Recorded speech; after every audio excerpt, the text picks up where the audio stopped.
I've said it before and I'll say it again, but the first trailer for the sequel to The Legend of Zelda Breath of the Wild is like an abstract painting. It gives us more questions than it does answers. In my past 2 videos on Breath of the Wild sequel, we looked at ideas such as the dark secret of Ganondorf's imprisonment, or even the idea that he could not be the villain in the sequel at all. But today I want to delve into a new path, a path of how Breath of the Wild 2 could, through this hand, connect to the Zelda series as a whole more than we might think.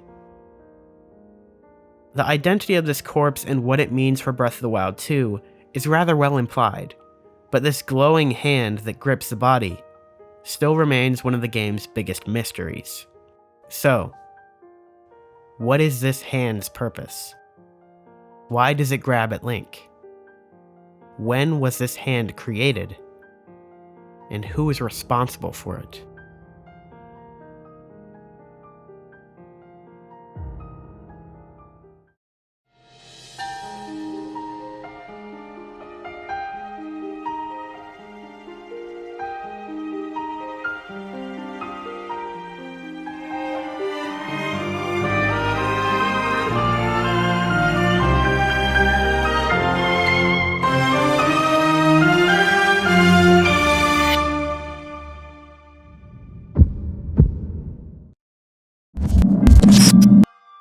The hand we see throughout the trailer, for the most part, resides on Ganondorf, but the hand's positioning itself isn't our greatest clue. No, that's what we see flowing out of it. The red and the green. Yes, the malice and the new energy. Here's where we find our most significant clues as to what the hand is doing to Ganondorf, and whether it is friend or foe. Notice how the malice seen at different points throughout the trailer all seems to be emanating from Ganon. Not only that, but the fact also remains that the malice finds its source at the exact same spot the hand holds him by. In Breath of the Wild, we wondered where all this malice came from. Fast forward to present day, we wonder if this is Ganondorf, then what is the Calamity Ganon? But this is it. The source of the malice. The Calamity is a side effect of the malice escaping the hand's seal. Malice is a living personification of Ganondorf's hate. The clue we gain via the green energy, on the other hand, while more questionable in if it's intentional, is blunter. Seal Ganon. Some fans, after looking at Breath of the Wild 2's trailer, noticed a resemblance between the Zelda language Gerudo typography and the swirling energy and its movements. And I don't know about you, but the words Seal Ganon seem pretty undeniable in meaning to me. As much as he looks the part, Ganondorf in the sequel is not dead. The trailer even goes as far as to show us this much.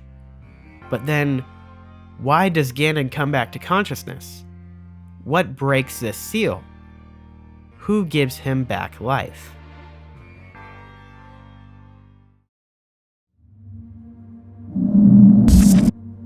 We ask the question, why does the hand grab Link? Because we can clearly see it seizes him. But I believe the reality is that we need to flip this question on its head and ask, why does Link grab the hand? We have already established that there is a reason for the hand's current existence, and that is to seal Ganondorf. But why would the hand, of its own accord, reach out to Link and abandon its long-rooted purpose? It wouldn't. Link was the one who took up the hand, and in the process awakened Hyrule's greatest enemy, which I believe is precisely what we see here. You might ask, however, why would Link do this? Why would he free Ganon? And the answer is the same reason I believe Link and Zelda traveled underground to find Ganon's body in the first place. Manipulation. Ganon's corpse is never mentioned throughout all of Breath of the Wild, and while it could be argued that the corpse was never disclosed on purpose because of some dark secret, which is a theory already explored here on the channel, plug, It's pretty good. You should go see it. But what if the corpse's existence truly was forgotten? Over 1,000 years is a reasonable amount of time to lose some fragments of history. So if no one knew of Ganondorf's presence, who could have set Link and Zelda on the path to finding him? But the evil king himself. I believe Ganon called out to our heroes to save him, in a sort of telepathic cry for help.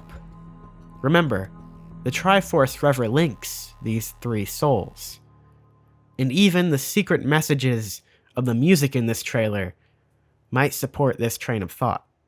When Link and Zelda find this body, there is a great possibility that they do not know who this corpse is.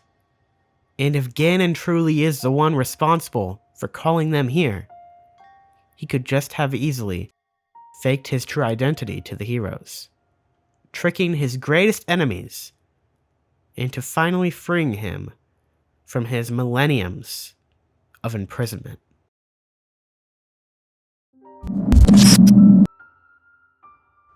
We have asked the present questions of this hand, but now we must look to the past.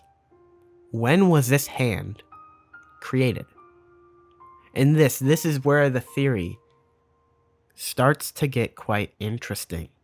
To know when the hand that seals Ganon was first created, we must first know when Ganondorf was imprisoned in this cavern.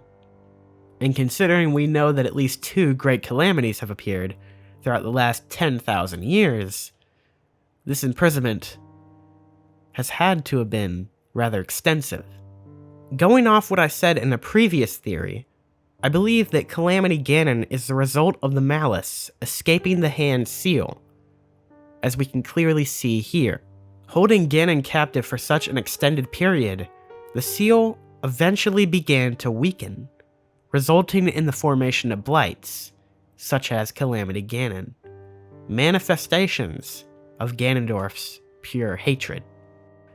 But the question still remains, just how many great calamities have there been over the years? And just how long has Ganondorf been imprisoned underground?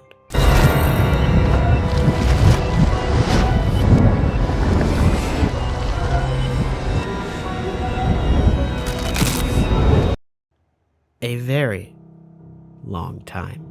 That fateful day in the distant past.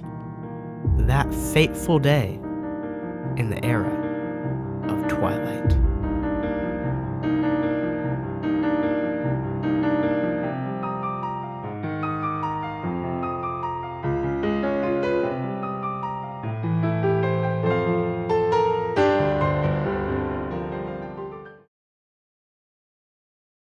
Connecting Breath of the Wild and its sequel to Twilight Princess is a lofty claim, but I'm not the first one to suggest it. March 2016, a weekly issue of Famitsu magazine featured an interview with Eiji Aonuma, where he said the following about the then upcoming Breath of the Wild.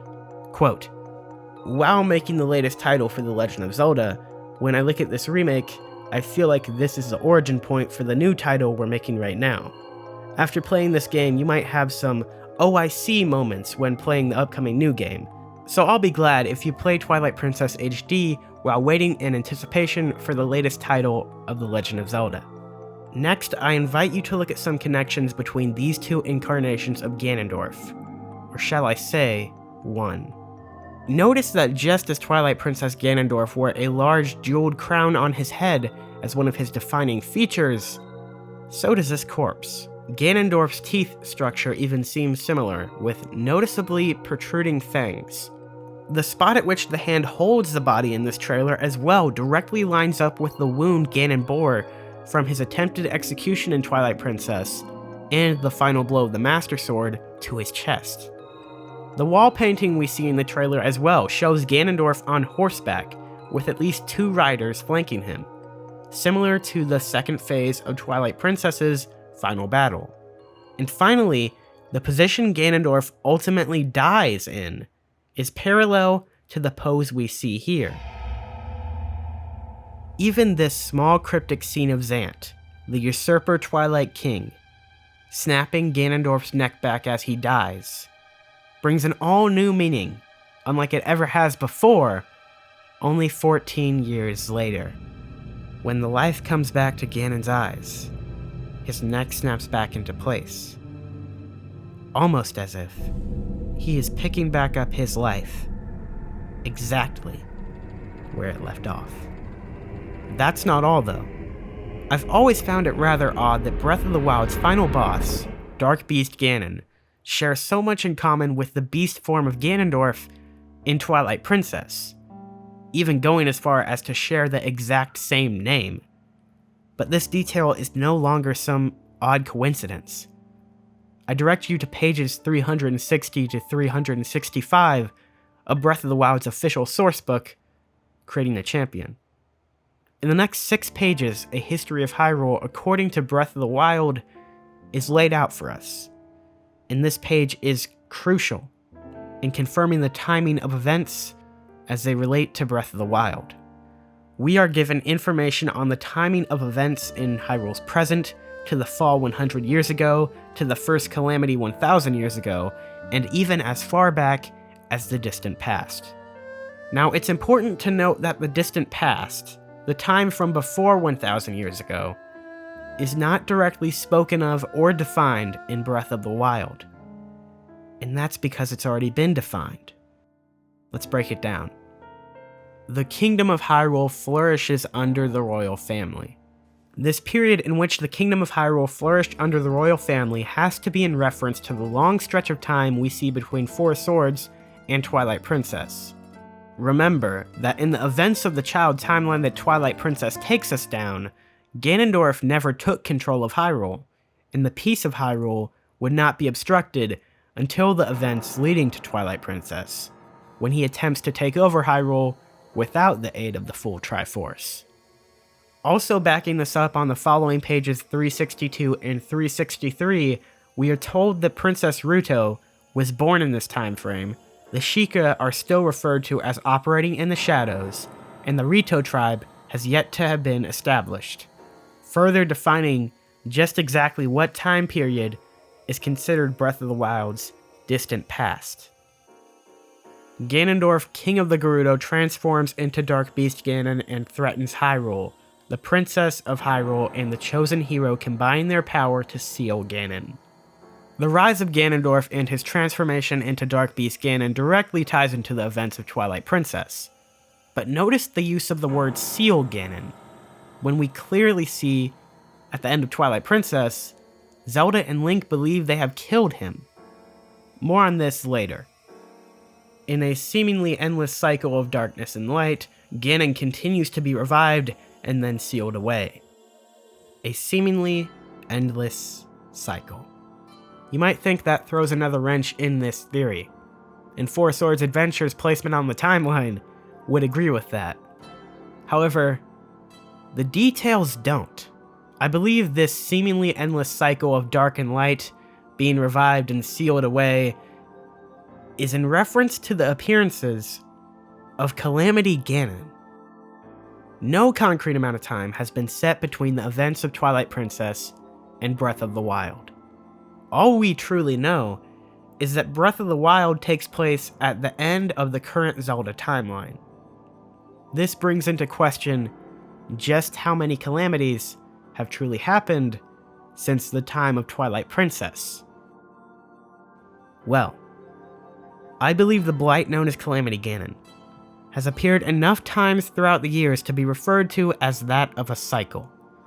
Think about it. If Calamity Ganon's appearance is not that of a cycle that has happened before, then what is the explanation as to the readiness of the divine beasts in the first calamity we currently know of, 10,000 years ago? We are even straight up told at the end of the history of the Gerudo in the distant past, the Ganon apparently did take the form of the calamity in the time of the distant past. But with this cycle of calamity, where does Four Swords Adventures fit into all of this?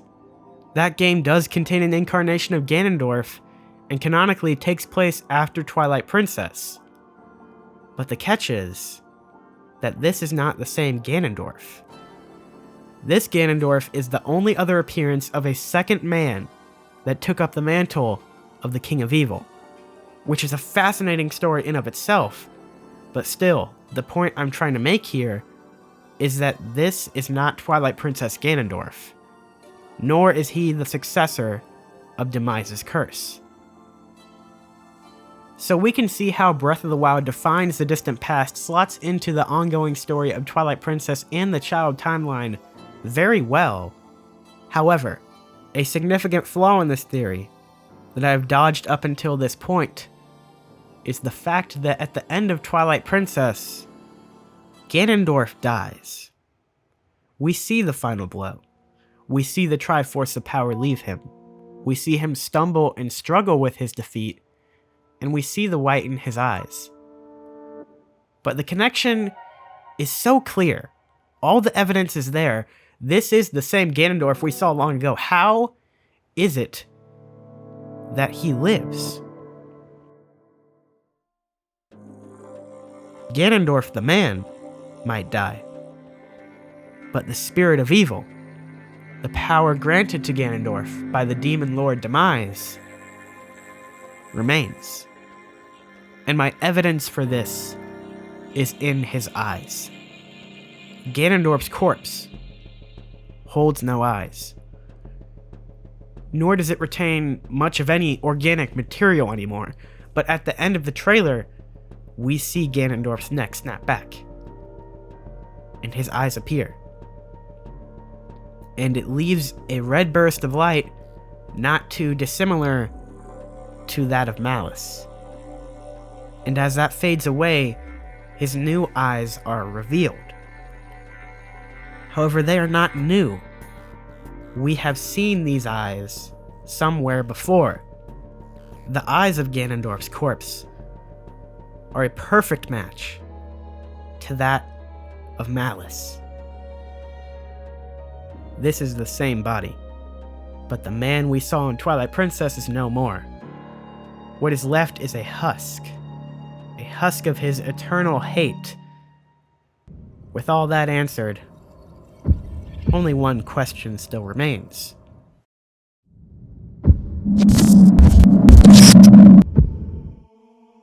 Our friendly little hand's progenitor is more apparent than you might think. The evidence tells us as much, but piecing together the story of how they came to seal away the Demon King, that stands less certain. So I want to show you the evidence, and then I want to give you my take on this story.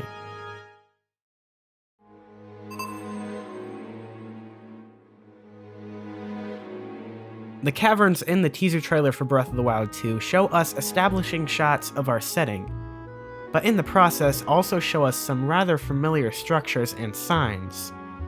Zonai ruins and their swirl insignia. Zonai ruins are found all throughout Hyrule in Breath of the Wild, with some notable ruins being the Thundera Plateau and Typhlo ruins. The Zonai are described by creating the champion as spoken of in hushed whispers, as strong magic users who vanished thousands of years ago. But if they disappeared, then where did they go? Long ago, in the era of chaos, shortly after the events of Skyward Sword, another ancient race also disappeared. The tribe is only known as the interlopers. The tribe sought control over the surface lands and intended to have it through the use of sorcery. They created the Fused Shadow, an artifact imbued with dark power. This artifact also gives a clue or two, however, as to the interlopers' true identity. There are a few distinct patterns to look at here, but let's start with the insignia on the back of the shadow. Taking a look here will reveal an eye symbol, and we only know one race with substantial connections to this symbol in the Zelda universe: the Sheikah.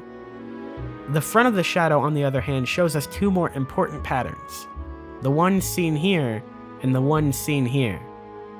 As the story then goes, the light spirits intervened, sealing away the fused shadow and imprisoning the interlopers within the Twilight Realm. There they transformed and became known as the Twilight. In the Twilight Realm as we see it in Twilight Princess, the Twilight are shown to have their very own sophisticated technology and magic. These structures are all imbued with the color most associated with the Twilight, a light bluish green. Finally, we have the Mirror of Twilight and the Dark Mirror. The Mirror of Twilight is the sole connection to the Twilight Realm, used to seal Ganondorf during his failed execution, and in times past, the Interloper tribe. At the end of Twilight Princess, Midna breaks the Mirror of Twilight, forever separating the two worlds, to Link and Zelda's amazement. However, in the game directly following Twilight Princess on the timeline, Four Swords Adventures, a new mirror appears, with similar properties to that of the Mirror of Twilight. It is described as being used to seal a dark tribe who in the past attempted to invade Hyrule, and as bringing out the wickedness in people.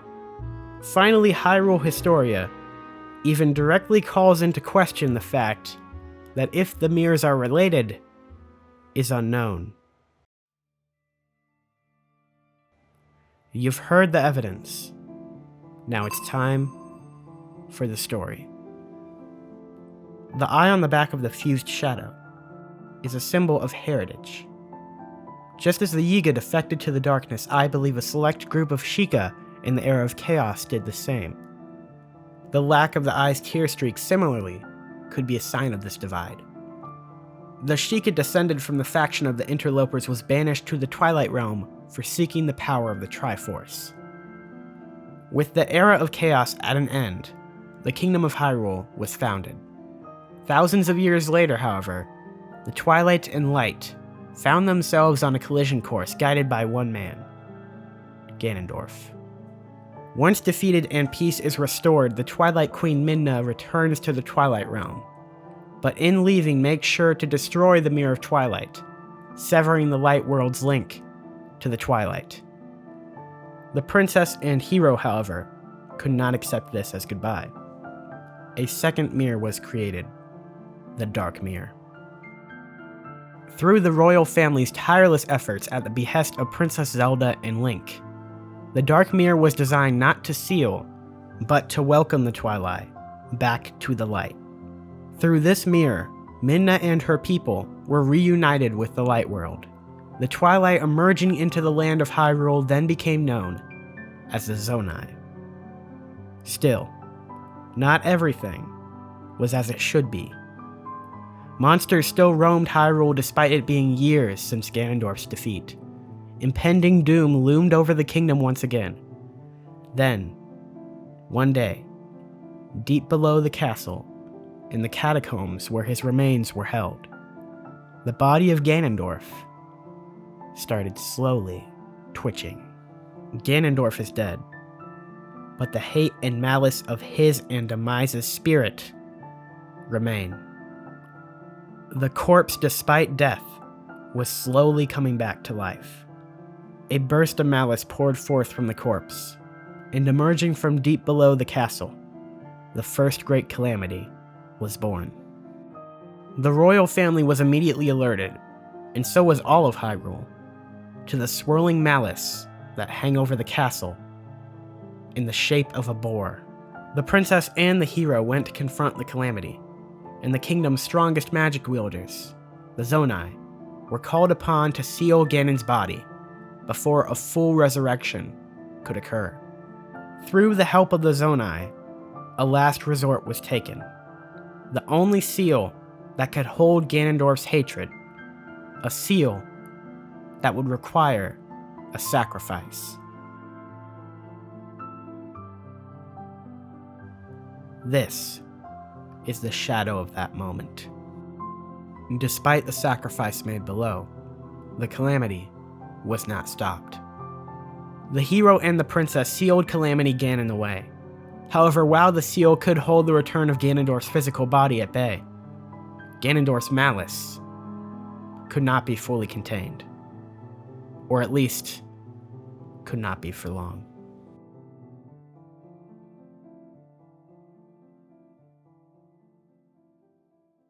The next return of Calamity Ganon would come unexpectedly. and aimed to all but obliterate those with the gall to imprison the body of the Demon King. The Zonai were left all but extinct before the calamity could be defeated, and those few who did remain fled and founded a coastal village. And let's just say, I don't think this swirl, or the fact that you find a citizen of Lurelin examining this mirror, is just for show. Despite all this, calamities continued emerging from a forgotten source.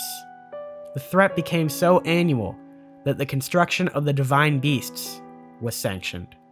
However, even with the beasts, the calamity's pure malice could only be fully sealed by the power of the Triforce, a power gifted through the bloodline of Hyrule's princesses. But the game grows old. The forgotten body tires of this cycle, and so it puts out a call for help to break it.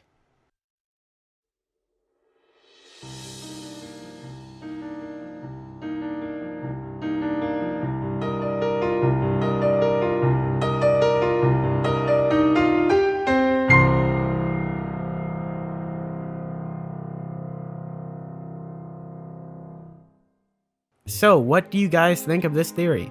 Is the Twilight Princess connection something that could be explored in the future? And do you think my story could in any way be right? I'd love to hear about your thoughts and everything in the comments below. And make sure you subscribe, keeps me updated and you motivated. That's the wrong order. Make sure you also subscribe, keeps you updated, keeps me motivated. We make a lot of content around here, all centered around the Nintendo realm. So, yes. You guys are great. Thanks for watching, and I will see you later. Bye-bye.